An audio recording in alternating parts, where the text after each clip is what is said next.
May I request my friend Dr. Key to make your presentation? Thank you, Chair. So the title of my presentation is Situating Myanmar in the Evolving Geopolitics of the Bay of Bengal. What I'll try is to argue the fact that the perception and strategic value of the Bay of Bengal has been changing rapidly, and the role of Myanmar has been critical here. The issues that I'll discuss in this presentation is the whole question of the contours of the geopolitics in the Bay of Bengal, and trying to identify what are the factors that are driving this new geopolitics, and also locate the significance of Myanmar in this whole evolving context. To my mind, the whole new geopolitics in the Bay of Bengal began, soon after post-Cold War. There are several factors why there has been a new trend in the geopolitics of the region. I would just list some of the factors here. I think India's look East policy in response to economic crisis and strategic isolation during that time, India responded with its look East policy and to re-engage ASEAN and to economically, as well as to rebuild its strategic engagement with ASEAN. And this was also looked at by the ASEAN countries as an opportunity to access India's huge market. And this was also a time when China was strategically penetrating into Myanmar. It was also a time when the Western countries isolated the country, so this gave China an opportunity to penetrate into Myanmar.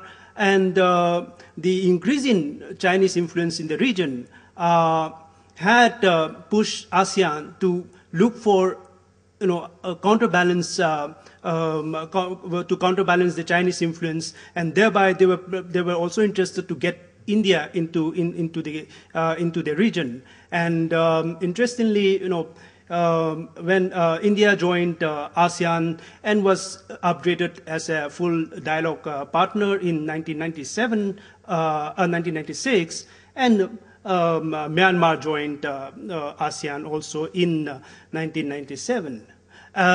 This has actually brought the ASEAN institutional border up to India. So that was also, a factor that has changed the whole perception of regions. Because since the World War II and throughout the Cold War, the Bay of Bengal region was seen as a fragmented strategic region, with half of the Bay of Bengal as seen as part of South Asia and half as part of Southeast Asia. So I think there was effort to see the Bay of Bengal as a single strategic region. And this was also a time throughout the 90s, Myanmar opened up its energy sector, and there was new oil and gas discoveries in that region. That has also increased the strategic profile of the Bay of Bengal. Myanmar, most of the big oil and gas in the companies began to explore oil and gas in Myanmar in the 90s, and Myanmar began to export gas to Thailand in 1998. This again further raised the strategic value of the Bay of Bengal. And I think another factor was the whole effort to build a Bay of Bengal community in the form of the BIMSTEC. This again reinforces the whole idea or notion that the Bay of Bengal as a community, as a single strategic system can be built. Unlike the traditional notion of seeing the region as two separate regions. If you look at the main key characteristics of the first phase of the new geopolitics, I see that, as I said, there was an effort to look at or to search for a single strategic space in the Bay of Bengal, and also there was a new strategic competition, suspicion emerging, largely because of the Chinese increasing role in the region. And there was this, India was becoming concerned, the whole region was becoming concerned about the increasing Chinese role there. The second phase started about 2004.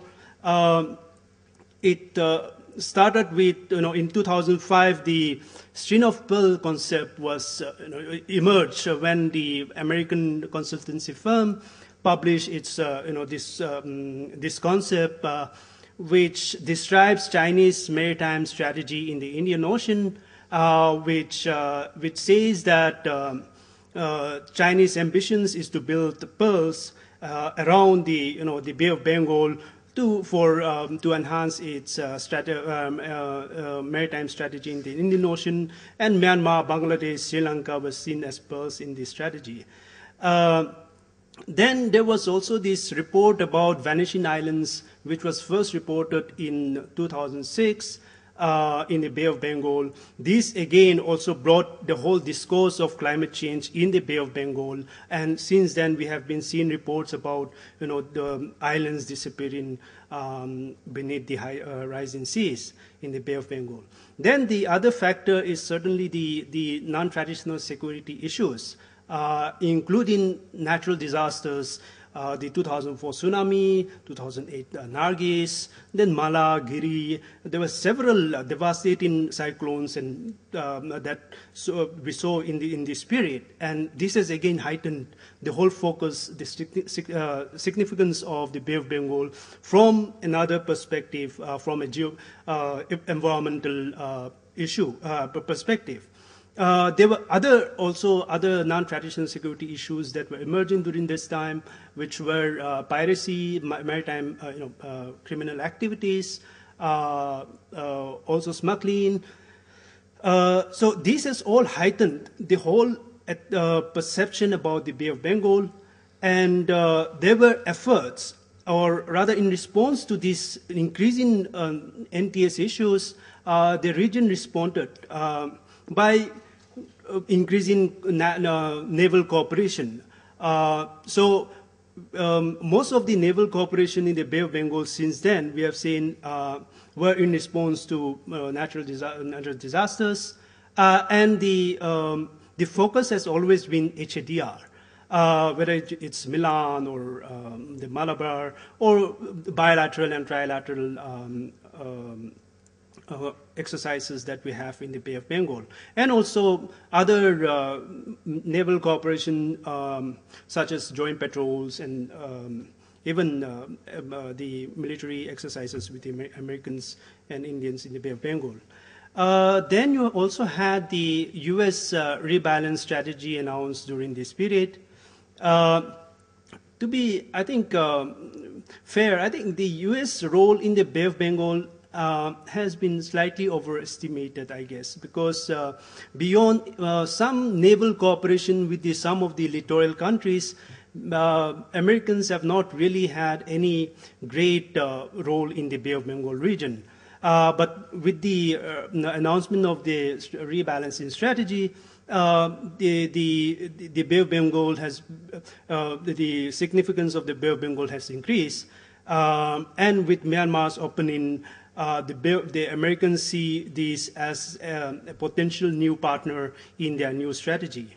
During this period, I think, again, there are some interesting features about this phase. We saw the intensification of the strategic competition between India, China, and the US coming in. And also, at the same time, we also see this kind of cooperation necessitated by natural disasters in the region.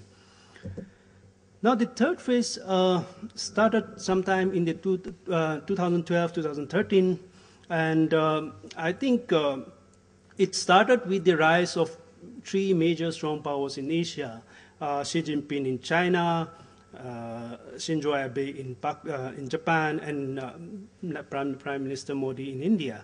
All these leaders, soon after they were elected or came to power, they announced major economic and strategic initiatives. And Xi Jinping announced the One Belt, One Road strategy. Prime Minister Abe announced the Big B initiatives in the Bay of Bengal. And of course, Prime Minister Modi launched his Act East policy in Myanmar last year. Now, this announcement has further made or brought the focus sharply on the Bay of Bengal, because all these initiatives that the major powers of Asia have announced have actually intersected in the Bay of Bengal. Then you had the concept of Indo-Pacific which emerged during again this time, which again brought the focus on the Bay of Bengal because it was seen as the link between Indian and the Pacific Ocean. This whole Indo-Pacific concept describes these two regions as seen as one strategic system where the major powers' interests are interdependent and interlinked, and there are overlapping interests in this region. Then you had in 2012 and 2014, you had the settlement of maritime boundary disputes between Myanmar and Bangladesh and between India and Bangladesh. This again was a very positive development, and that has again brought another dimension of focus of the international community at a time when you had this very difficult situation in other Asian waters, such as the South China Sea or the East China Sea. We are seeing here, countries are trying to solve their disputes peacefully through international legal process. I think that again has sent out a very positive message and encouraged both the littorals as well as external players to come and build infrastructure in the Bay of Bengal. Then, of course, regional connectivity infrastructure, a lot has been said earlier about this. But here again, I think whether you talk about ports, railways, corridors, I think again we are seeing a lot of focus in and around the Bay of Bengal in the past few years. I would again see two major characteristics in this phase. One is the growing competition to develop infrastructure, whether it's India, China, or Japan. The whole strategic, I think, intention or motive is to link the region to their own economies. Then, surely, the evolving geopolitics in the region, I think, has the potential to redefine the economic geography of the Bay of Bengal. Now, this, I don't have to go into this. A lot has been said already. I mean, you have the,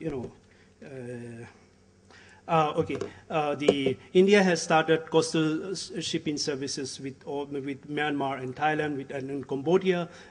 Then you have the Japan's Big B initiative. It has been referred to earlier.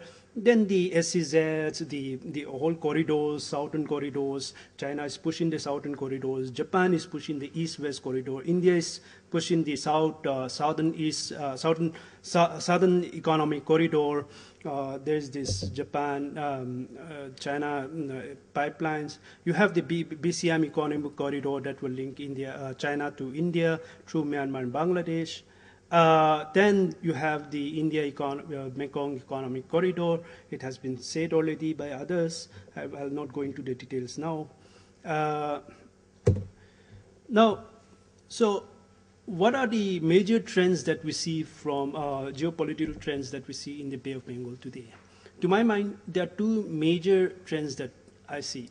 One is cooperation. As I said, in response to natural disasters and also the increasing NTS issues in the Bay of Bengal, regional, both littorals as well as extra-regional players, they're increasingly looking for cooperation, naval cooperation, to tackle, to address these issues.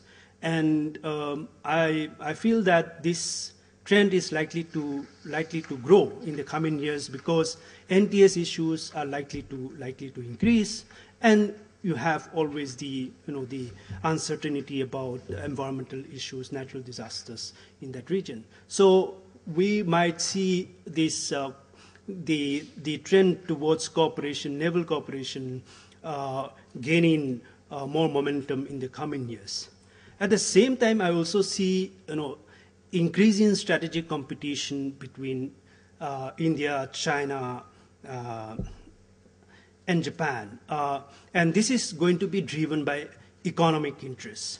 Now, India, and as I said, all these major countries are trying to tie the region to their own economies.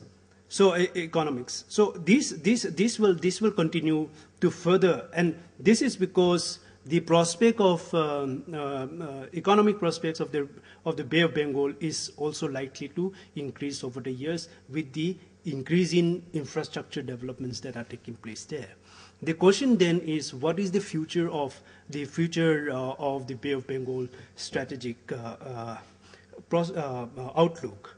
I think it's still very unclear whether the Bay of Bengal region would emerge as another theater of conflict, or would it provide a new model of regional peace and prosperity?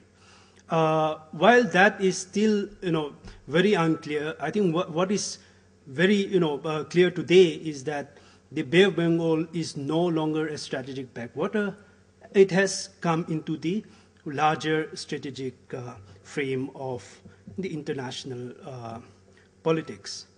Let me conclude with one quote from Robert Kaplan, the author of Monsoon. He observed that the Bay of Bengal is starting to become whole again and is returning to the center of history. No one interested in geopolitics can afford to ignore the Bay of Bengal any longer. Thank you.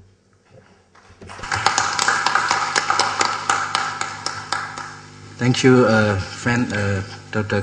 K, for your inspiring the presentation. The geopolitical issue draw a great attention of many scholars and researchers from both India and China.